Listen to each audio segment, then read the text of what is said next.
দাদা হুজুরের পাগড়ি ধুয়ে গুছিয়ে তুলেছে, পরে পেতেছেন তখনও খুশবুটা বার হচ্ছে। জোরে বলবেন না। দাদা হুজুরের জীবনী পড়লে পাবেন হুজুরের শরীর থেকে, পোশাক থেকে আল্লাহ পাকের হুকুম একটা আলাদা খুশবু পাওয়া যেত। জোরে বলো, আর একটু ভালোবাসায় বলবেন না সুবহানাল্লাহ। আল্লাহ পাকের ওলি হুজুরের একটা খাদেম ছিল। হুজুর একজন মরিদ ছিল, আফসানুদ্দিন বলে না, কলকাতা নিউ মার্কেটের ঠিকাটন, কলকাতা নিউ মার্কেটের ঠিকাটনি মসজিদের পাশে ঘরে। ও সবাইকে, ও আমার মুরব্বি বাপ জানেনা, কাইয়ুমে জামান হযরত আব্দুল হাই সিদ্দিকী ওরে হুজুর রহমাতুল্লাহ আলাইহি বিমারে পড়ে গেলেন, অসুস্থ হয়ে গেলেন। আল্লাহর ওলি আমার আপনার দাদা পীর বলে ফেলেছেন, আমার আফসানুদ্দিন যদি থাকতো এই ঔষধটা কিনে আনতো, আমার আফসানুদ্দিন যদি থাকতো এই ঔষধটা কিনে আনতো। ও সবাইকে, এই আওয়াজ কানা কলকাতা নিউ মার্কেটে হযরত আফসানুদ্দিন সাহেবের কানেতে পৌঁছে গেল। ওই ঔষধ কানা কিনে কলকাতা জমিন থেকে ফুরফুরা শরীফে চলে গেলেন। আল্লাহর ওলি মুজাদ্দিদুজ্জামান হযরত দাদা পীর রহমাতুল্লাহ আলাইহির কাছে দেখি দাঁড়িয়ে গেলেন। আল্লাহ হুজুর আপনি কি আমাকে ডেকেছেন এই ঔষধটা কি কিনে আনতে বলেছেন? আল্লাহ নবী জানিয়ে দেন, ও বাবা সারুদ্দিন, আমার আব্দুল হাই রহমাতুল্লাহ আলাইহি বিমার হয়ে গিয়েছে বাবা, অসুস্থ হয়ে গিয়েছে বাবা। আমি খালি বলেছিলাম আমার আফসানুদ্দিন যদি থাকতো এই ঔষধটা কিনে আনতো। আল্লাহ পাকের হুকুমে তোমার কানেতে আওয়াজ খানা পৌঁছে গিয়েছে। জোরে বলুন সুবহান, আর একটু জোরে বলুন সুবহান। দাদা হুজুর ফুরফুরা শরীফে বলছেন আমার আফসানুদ্দিন থাকলে এই ঔষধটা আমার বড় আওলাদের জন্য কিনে আনতো। ওই আওয়াজটা আল্লাহ পাকের হুকুম কলকাতা নিউ মার্কেটে ওনার কানেতে যেন গিয়ে ভাসছে। জোরে বলো, সেই দরবার, সেই দাদা হুজুরকে আল্লাহ মুহাব্বত ঠিক রাখবেন। আল্লাহ আমাদের কবুল করেন, আল্লাহ আমাদের সেই পথে সেই রাস্তার আরোহী করে। বলুন আমিন। জোরে বলেন আল্লাহুম্মা আমিন। মুক্তাসার করলাম, আল্লাহ পাক যদি কোনদিন আবার তৌফিক দেন দেখা হবে ইনশাআল্লাহ। আসে যে নবীকে না বানাল আল্লাহ পাক কিছু বানাতেন না। যুগটা জামে জাহেলিয়া, অজ্ঞতার যুগ, অন্ধকার। নবীজির আব্বাজান হযরত আব্দুল্লাহ রাদিয়াল্লাহু তাআলা আনহু, আম্মাজান হযরত আমেনা রাদিয়াল্লাহু তাআলা আনহা, সেই নবীর ভালোবাসায় মহব্বতে আল্লাহ পাকের সামনে দাঁড়িয়ে আমরা একটু সালামে তোহফা, সালামে নজরানা জানিয়ে দিই। সবাই ওঠে, সবাই ওঠে, সবাই ওঠে, সালাম পড়ে নবী। উলঙ্গ তলোয়ার কানানে বিটেনে বিটেনে বিটেনে বিটেনে একটা উঁচু জায়গায় দাঁড়িয়ে গেলেন, উঁচু জায়গায় দাঁড়িয়ে গেলেন। আল্লাহ নবী ডাক দিয়ে দিয়ে আল্লাহ নবী ডেকে নিলেন, ও বাবা সুবহান রাদিয়াল্লাহু তাআলা, এত চিন্তিত কেন বাবা, এত পেরেশান কেন বাবা? ইয়া রাসূলুল্লাহ হাবিবাল্লাহ, ইয়া রাসূলুল্লাহ হাবিবাল্লাহ।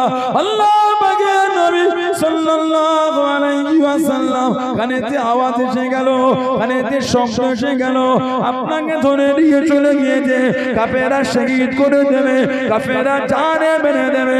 আমি সুবহান সহ্য করতে পারলাম না, আপনার জন্য পার হয়ে গেলাম। আল্লাহ নবী জানিয়ে দেন, আল্লাহ নবী শুনিয়ে দেন, ও বাবা সুবহান, তুমি হলে ইসলামের মধ্যে প্রথম প্রকাশ্য তলোয়ার উত্তোলনকারী। জনে বলুন সুবহান, আর একটু জনে বলুন সুবহান। তুমি হচ্ছ প্রথম, তোমার আগে ইসলামে কেউ প্রকাশ্য তলোয়ার তুলতে পারে না। তুমি হলে প্রথম প্রকাশ্য তলোয়ার উঠিয়েছো। জোরে বলে, তোমার আগে কেউ তুলতে পারে না। হযরত যুবাইর ইবনুল আওয়াম রাদিয়াল্লাহু তাআলা আনহু, হযরত উমর ফারুক রাদিয়াল্লাহু আনহু জামানায় মিশরে উনি সৈন্য পাঠিয়ে মিশর দায়িত্ব পেয়েছে হযরত আমর ইবনুল আস রাদিয়াল্লাহু তাআলা আনহু। অষ্টম হিজরিতে তিনজন এসে মুসলমান, অষ্টম হিজরিতে তিনজন, হযরত খালিদ বিন ওয়ালিদ, হযরত উসমান ইবনে তালহা আর হযরত আমর ইবনুল আস রাদিয়াল্লাহু আনহু। এই তিনজন অষ্টম হিজরিতে মুসলমান হতে এসেছিল। হযরত খালিদ বিন ওয়ালিদ আর হযরত উসমান ইবনে তালহা রাদিয়াল্লাহু আনহুমা দুজনে মুসলমান হয়ে গেলেন। নবী পাক নূরের হাতটা বাড়িয়ে রেখেছেন। হযরত আমর ইবনুল আস রাদিয়াল্লাহু আনহু হাতটাকে টেনে নিয়েছিলেন। আমার নবী বলেন, কি ব্যাপার, মুসলমান হবে না? মুসলমান হব, তবে আমার জানার আশা, আমি যদি মুসলমান হই হুজুর আমার বিগত জীবনের গুনাহগুলি কি মাফ হবে? আল্লাহর রাসূল বলেছে, যে ব্যক্তি আল্লাহর দ্বীনে ফিরে আসে তার বিগত জীবনের গুনাহগুলি আল্লাহ পাক সব মাফ করে দেয়। জোরে বলো, আরেকটু জোরে বলা গেল না? মুসলমান হলেন। ওমর ফারুক ওনাকে কম বেশি 14 হিজরিতে দায়িত্বতে মিশরে পাঠিয়েছিলেন। বর্ডারে গিয়ে চিঠি পাঠিয়েছে ওমর ফারুককে, হুজুর এদের সৈন্য অনেক, হুজুর এদের সৈন্য অনেক, আর কিছু পাঠাও। ওমর ফারুক রাদিয়াল্লাহু তাআলা আরো 4000 সৈন্য পাঠিয়েছেন। চিঠিতে লিখলে এই 4000 আর 4 জন এক্সট্রা পাঠালাম, এক এক হাজারের সাথে এক একজনকে দায়িত্ব দেয়। এই 4 জনের মধ্যে একজন ছিলেন হযরতে জুবায়ের ইবনে আওয়াম। চিঠিতে লিখেছে এই এক একজন একাই এক এক হাজারের সঙ্গে লড়ার করার ক্ষমতা রাখে। জোরে বলো, জোরে বলবেন সুবহানাল্লাহ। ওর মধ্যে ছিলেন জুবায়ের ইবনে আওয়াম। আমার নবী বলেছিলেন, জুবায়ের তোমার ভঙ্গিমায়, তোমার ভঙ্গিমায়, তোমার ভঙ্গিমায় আল্লাহর ফেরেশতারা দুনিয়ায় নেমে এসেছে। ঠিক তুমি যেমন সেজেছো, তোমার মতন সেজেই ফেরেশতা, একটা দুটো না, কম বেশি 5000 ফেরেশতা। জোরে বলে, আল্লাহ নবী দিনের জন্য বার হয়ে গেলেন।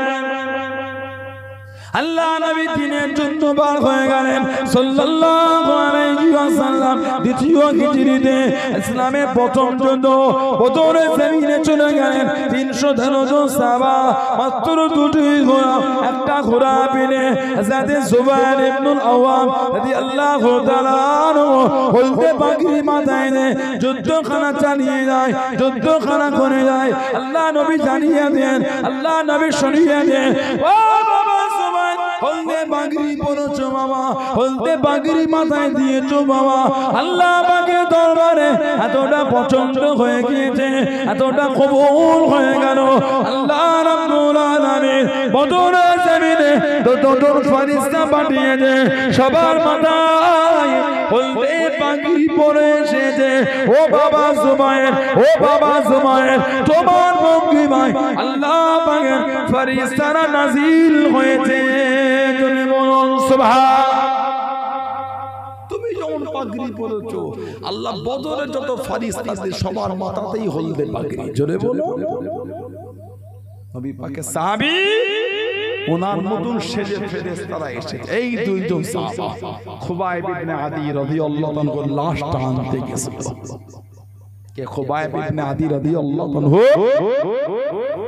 আল্লাহর নবী হিজরত করে আসার আগে উনি মদিনা শরীফ থেকে মক্কা শরীফে গিয়ে মুসলমান হয়েছিলেন। সুবহানাল্লাহ বললেন। ইসলামের প্রথম যুদ্ধ দ্বিতীয় হিজরি, বদরের যুদ্ধের পরে মক্কা শরীফ থেকে কিছু মুনাফিক মদিনা শরীফে এসেছিল। ওদের জাতীয় স্বজনগুলোকে হত্যা করেছিল, এর বদলা নেবে বলে। হুজুর আমরা মুসলমান হয়েছি, ওই যে মক্কা শরীফে অনেকে মুসলমান হয়ে গেছে।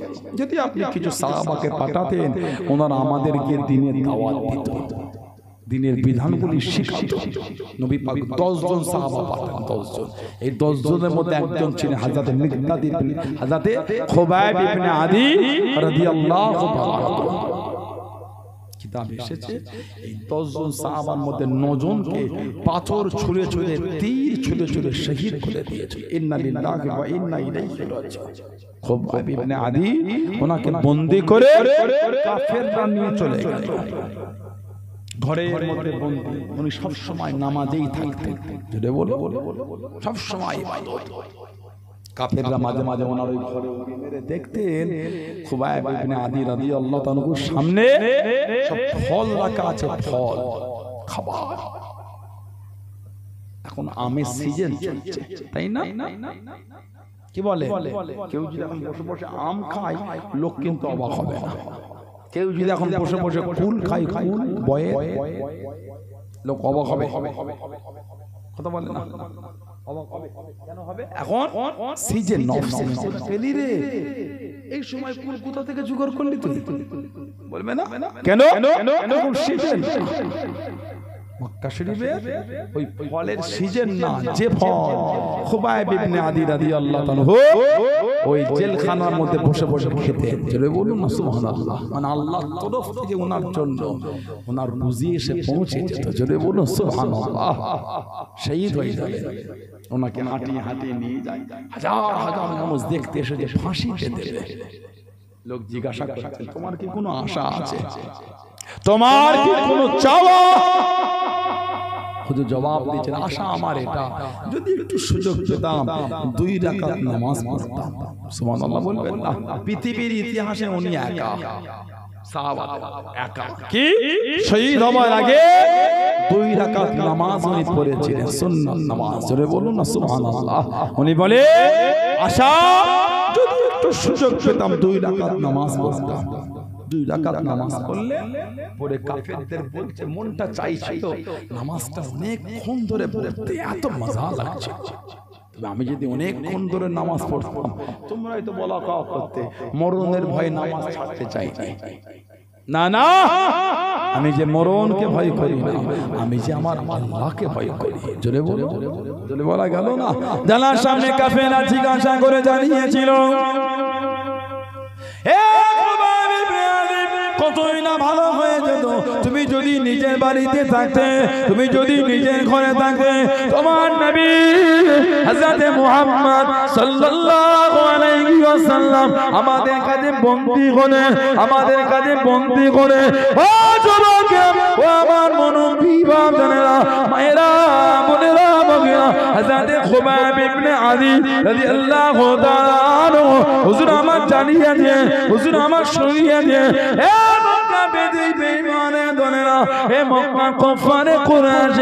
আমি খুবাইব, আমি একা কেন, আমার গোটা খানদান যদি শহীদ হয়ে যায়, আমি খুবাইবের কোনো দুঃখ নাই, আমি খুবাইবের কোনো কষ্ট নাই, আমি খুবাইব একা একবার কেন, আল্লাহ পাক যদি আমাকে অসংখ্য জীবন দিয়ে দেয়, অসংখ্যবার শহীদ হয়ে যায়, আমি খুবাইবের কোনো দুঃখ নাই।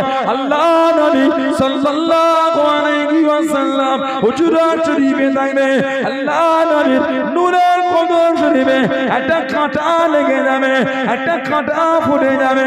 আমি খুবাইব নিজে কানে শোনা না পছন্দ করি না।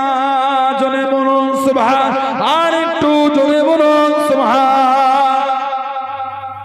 তুমি নবীকে বন্ধর কথা বলো, আল্লাহ নবীর নূরের কদম শরীফে কাঁটা লাগবে, ওই শব্দটা শোনাটা আমি পছন্দ করছি।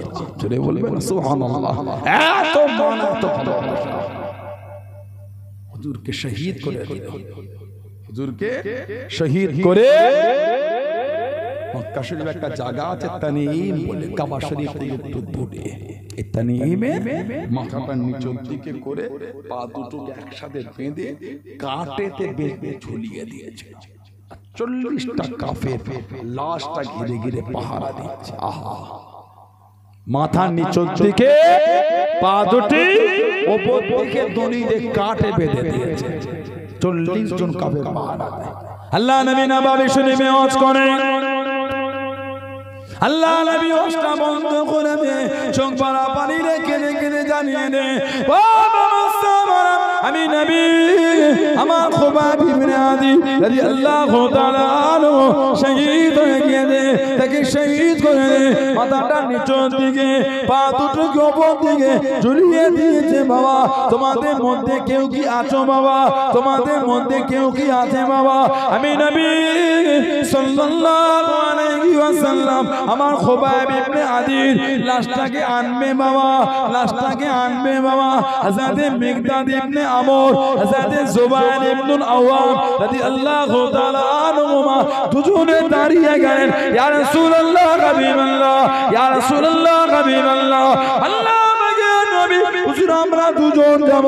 আল্লাহ নবী জানিয়ে দেন, আল্লাহ নবী শুনিয়ে দেন সাল্লাল্লাহু আলাইহি ওয়াসাল্লাম, ও বাবা মিকদাদ ইবনে আমর, ও বাবা জুবাইর ইবনুল আওয়াম, 40 জন কাফের ঘিরে ঘিরে পাহারা দেয়। তোমরা কি পারবে বাবা? তোমরা কি যাবে বাবা?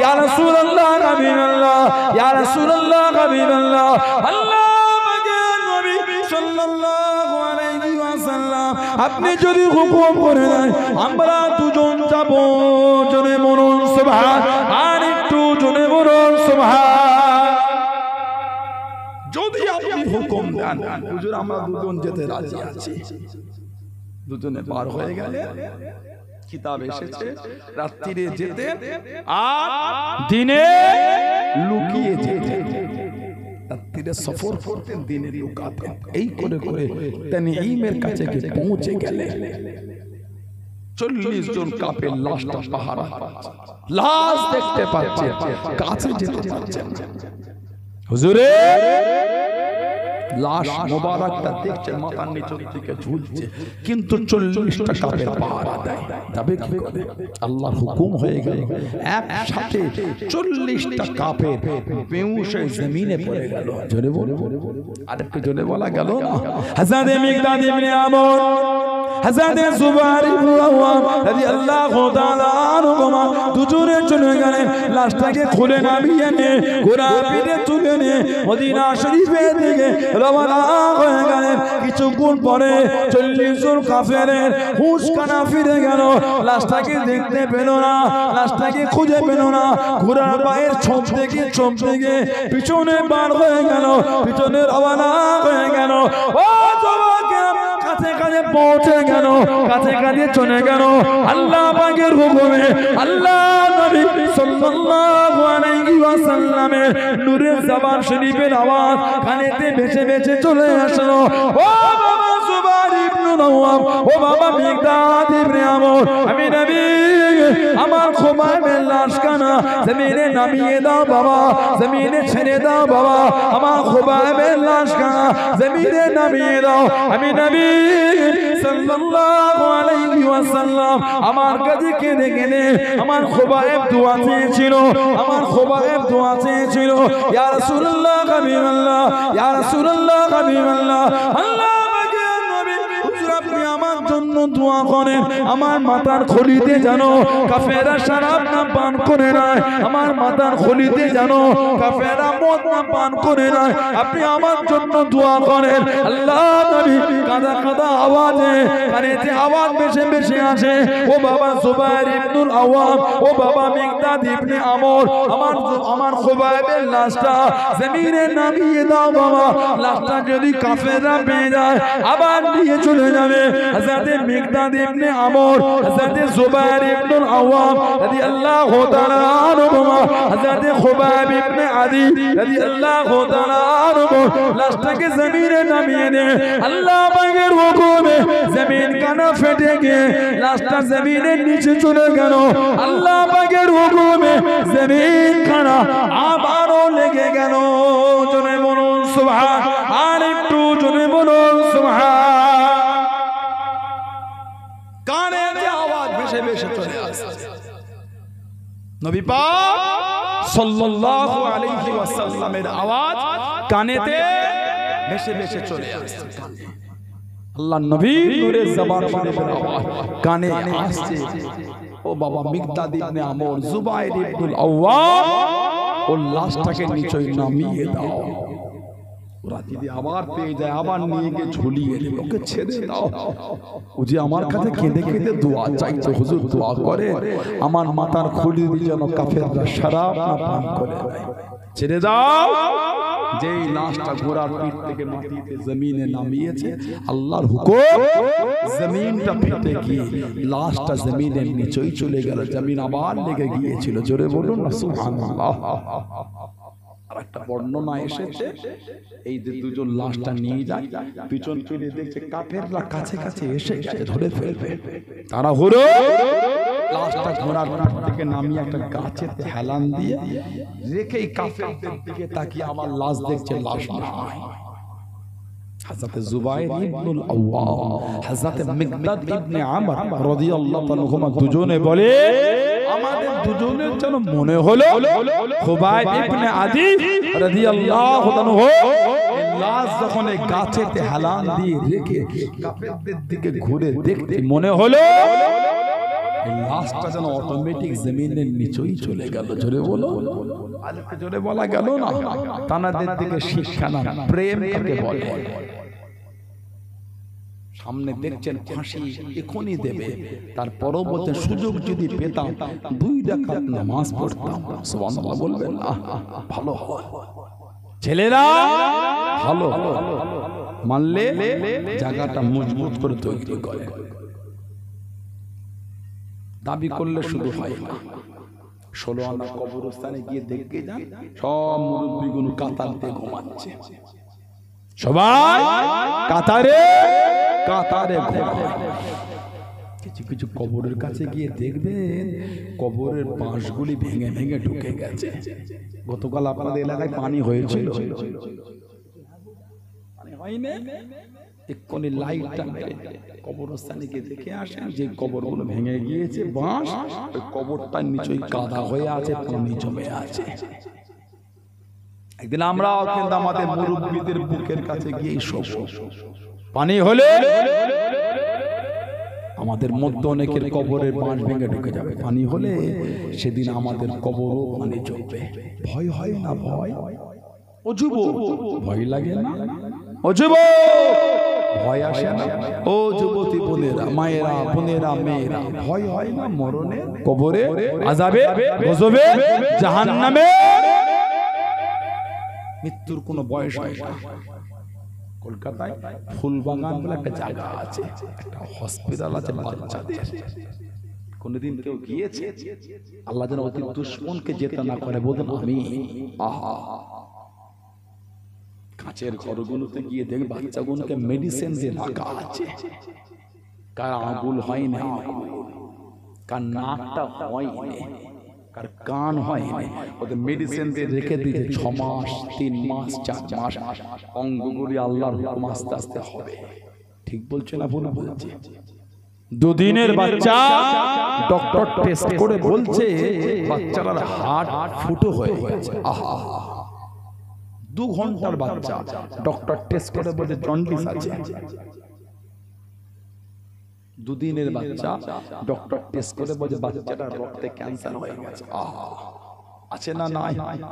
একটু হ্যাঁ বলেন, ভয় লাগে না? ও যুবক, ভয় হয় না? মরণের কোনো বয়স নাই, মৃত্যুর কোনো বয়স নেই। আল্লাহ ডাকলে চলে যাব, জবাবটা কি দেব আল্লাহর আদালতে, উত্তর কি দেবেন আল্লাহর আদালতে। কোনদিন ভেবে দেখেছেন? ভালো ফিরে আসে, নামাজি হয়ে যায়। ছেলেরা, যুবকেরা, তরুণেরা নামাজি হন, নামাজি হন, নামাজি হয়ে যায়। আল্লাহর রাসূল বলেছেন আসসালাতু ইমাদুদ্দিন, নামাজ হলো দ্বীনের খুঁটি। জোরে বলে।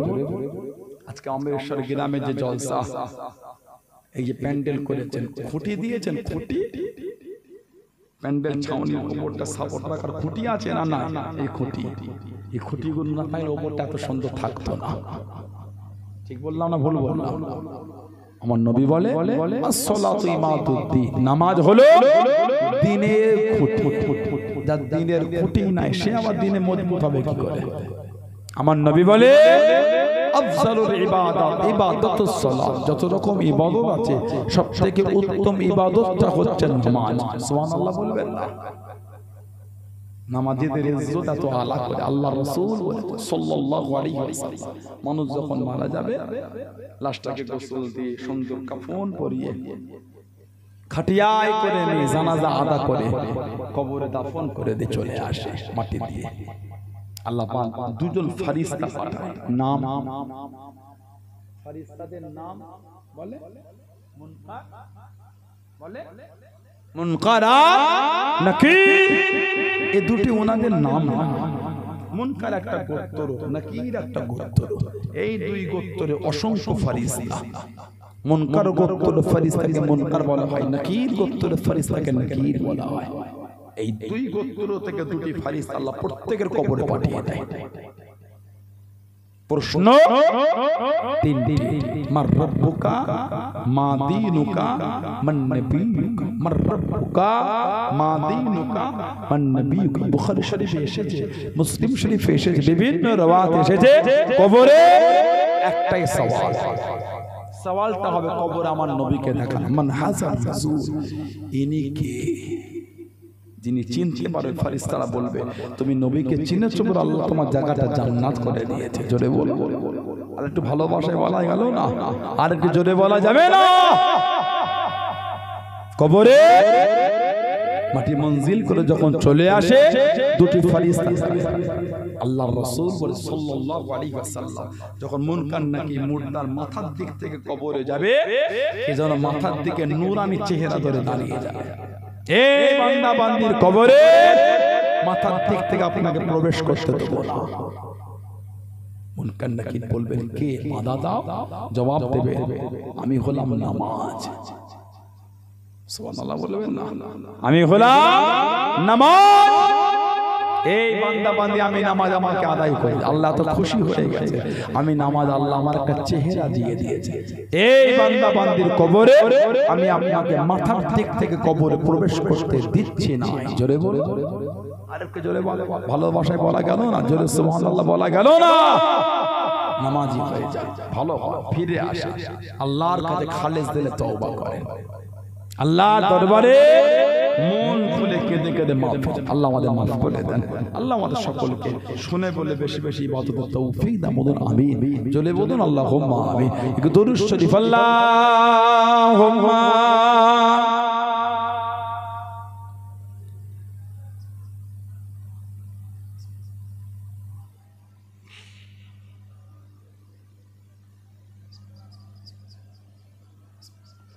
আল্লাহুম্মা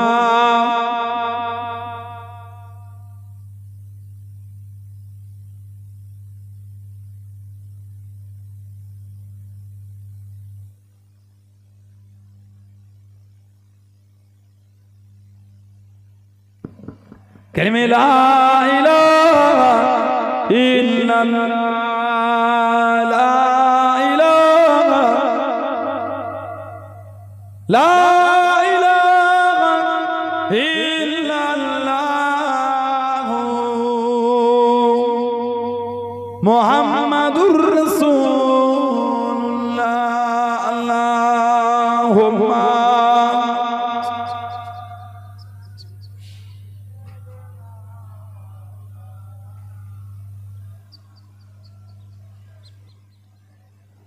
तमन्ना मुद्दतों से जमाले मुस्तफा देखो। बोलूं ना सुभानअल्लाह। तमन्ना मुद्दतों से है जमाले मुस्तफा देखो। আমার আশা, আমার ইরাদা, আমার উম্মীদ, আমার চাওয়া বহুত দিনের কি জামালে মুস্তাফা দেখো, নবী পাকের সৌন্দর্যটা একটু দেখবো। আল্লাহ আমাদের নসিবে কবুল করে, বলেন আমিন, জলে বলবেন না।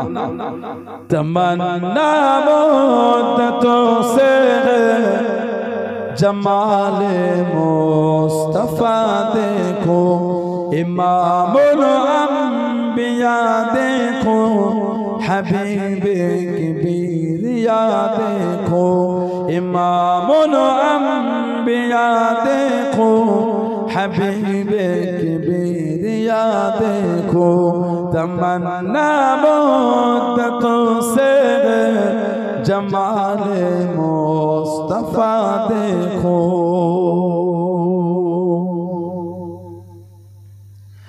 वजन के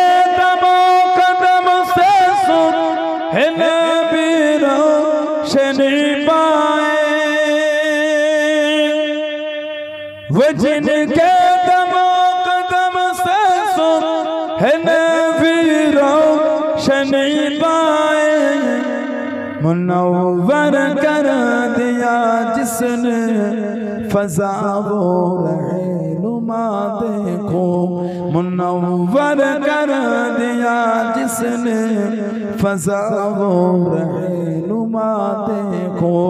इमामुल अंबिया देखो, हबीबे किबरिया देखो।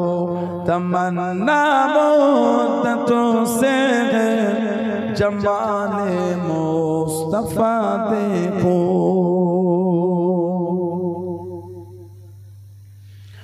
वजन के बरकतों से बसोत आलम में वजन के बरकतों से रुबारा बसोत आलम में तमन्ना कल्ब मुद्दर की वो दूरे बेबहा देखो तमन्ना कल्ब मुद्दर की वो दूरे बेबहा देखो इमामुल अंबिया देखो हबीबे किबरिया देखो इमामुल अंबिया देखो हबीबे किबरिया देखो तमन्ना मुद्दतों से है जमाले मुस्तफा देखो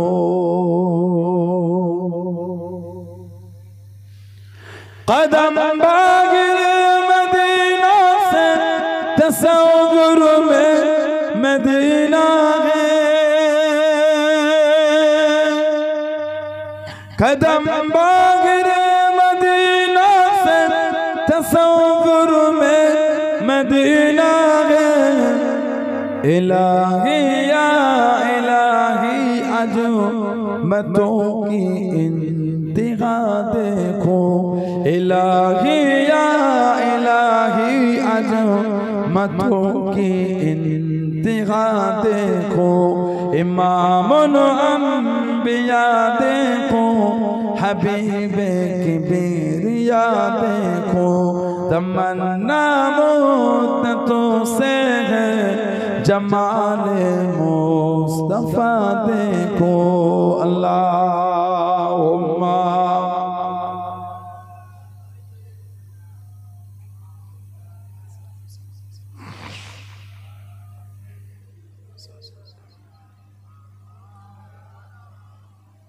আমার ভাইয়েরা বাপজানেরা ছেলেরা যুবকেরা মুরব্বীরা মায়েরা বোনেরা মেয়েরা মহিলারা ভালো ভালো মুক্তাসার করব আল্লাহ পাক তৌফিক আবার দেখা হবে ইনশাআল্লাহ দেখতে দেখতে 1.5 ঘন্টা হয়েই গেল পৌনে একটা উঠলাম দেখতে দেখতে 1.5 ঘন্টা হয়েই গেল ভালো ফিরে আসে মনটা ভালো করে যারা মেনেছেন তাদের দিকে মানার মতো মেনেছেন আল্লাহর ওলি আমার আপনার পীর জামানার মুজাদ্দিদ হযরতে আব্দুল্লাহিল মারুফ মুহাম্মদ আবু বকর সিদ্দিক আল কুরাশি দাদা পীর রহমাতুল্লাহ জোরে বলো ভালোবাসায় বলা গেল না মুজাদ্দিদুজ জামান কি দরজা কি মাকাম কি ইজ্জত কি সম্মান আল্লাহ দিলেন আল্লাহ ওনাকে জামানার মুজাদ্দিদ করেছে নবী পাক স্বপ্নে নাম দিয়েছেন আব্দুল্লাহ সুবহানাল্লাহ বলবেন না নবী পাক স্বপ্নে ওনার নাম দিয়েছিলেন আব্দুল্লাহ বলুন আলহামদুলিল্লাহ দাদা পীর রহমাতুল্লাহ আলাইহি ভালোবাসেন আপনার আমরেশ্বর গ্রামবাসী মোহাম্মত করে দাদা হুজুরকে ভালোবাসেন না ভালোবাসেন বলেই তো আমাদের কাছে ভালোবাসা দিয়ে নিয়ে আসেন পাঁচ হুজুরকে ভালোবাসেন মানে আব্বাজান চাচাজান মুরব্বি হুজুরকে ভালোবাসেন নীতিটা ঠিক করে কে মানে না মানে জানি না আমি মানি এই মোহাম্মতের উপরে মজবুত হন কে ভালোবাসো না বাসো অত বলতে পারবো না আমি ভালোবাসি এই মোহাম্মত ঠিক করে আখির জামানা চতুর্দিকে একটা ফিতনা শুরু হয়ে গেছে এই হুজুরটার ভাষা ব্যবহার আখলাক চরিত্র যদি খারাপ হয় আপনাদের দুঃখ দেয় আমার থেকে দূরে সরে যান আমার কোনো দুঃখ নাই তবে নীতিটাকে ঠিক করে মানে ভালোবাসার জায়গায় মজবুত হওয়া কথা কিছু বুঝছেন না বোঝেন নীতি মানা ভালোবাসা প্রেম মোহাব্বত এটাকে ঠিক করে আখিরি জামানা আখিরি জামানা পুরপুরা শরীফ মুজাদ্দিদুজ জামান রাহমাতুল্লাহ আলাইহি আল্লাহ পাক পুরপুরা শরীফের 21-22-23 ভালো ইনসান সাল্লাল্লাহু আলাইহি লক্ষ লক্ষ মানুষের সমাগম করিয়ে দেয় ঠিক বললাম না ভুল বললাম দাদা হুজুরের জামানায় পুরপুরা শরীফ ইনসান সাল্লাল্লাহু হচ্ছে এত মেহমান এসে গেল রান্নার কম পড়ে গেল রান্না কম পড়ে গেল এত মেহমান দাদা হুজুর কেবলা রাহমাতুল্লাহ তাড়াহুড়ো করে বাবুর্চি খানায় চলে গেলেন, গিয়ে বললেন বাবা খাবারের উপরে সব কাপড় চাপা দিয়ে দাও, চাদর দিয়ে দাও, যে রান্নাগুলো হয়েছে হাতের উপরে সব চাল দিয়ে দাও, চাপা দিয়ে দিলেন। দাদা হুজুর বললে একদিক ফাঁক করে সরিয়ে ওখান থেকে খাবার তুলে তুলে মেহমানদের সবটা তুলো না, সব কাপড়টা উঠিয়ে দিয়ে খাবারগুলিকে ফাঁকা করে দিও না, একদিক থেকে নাও, টুক টুক টুক টুক করে খাবার নিয়ে দেওয়া হয়। আল্লাহ পাকের হুকুম, সমস্ত মেহমানদের মেহমানদারি হয়েও খাবারে আল্লাহ পাক বরকত দিয়ে দিলেন। বলে বলুন না সুবহানাল্লাহ, বলে বলুন আলহামদুলিল্লাহ। এত সম্মান আল্লাহ হুজুরকে দিয়েছে, এত ইজ্জত আল্লাহ জামানার মুজাদ্দিদকে দিলেন। জানার একটা পাগড়ি মুফতি আজম হযরত মিসলা হুজুর রহমাতুল্লাহকে দাদা হুজুর কেবলা দিয়েছিলেন। দাদা হুজুর কেবলা পাগড়ি মেজো হুজুর কেবলাকে দাদা হুজুর দিয়েছিলেন। মেজো হুজুর এই পাগড়িটাকে সুন্দর করে ধুয়ে গুছিয়ে উঠিয়ে রেখেছে। কয়েক বছর পরে পাগড়িটাকে নামিয়ে দেখছেন, তখনও পাগড়ি থেকে খুশবু পাওয়া যাচ্ছে। আমরা 1 ঘন্টা 1.5 ঘন্টা পরে আতর মেখে শুকলে কি আতর দিলি রে, খুশবুই পাওয়া যাচ্ছে না। কি আতর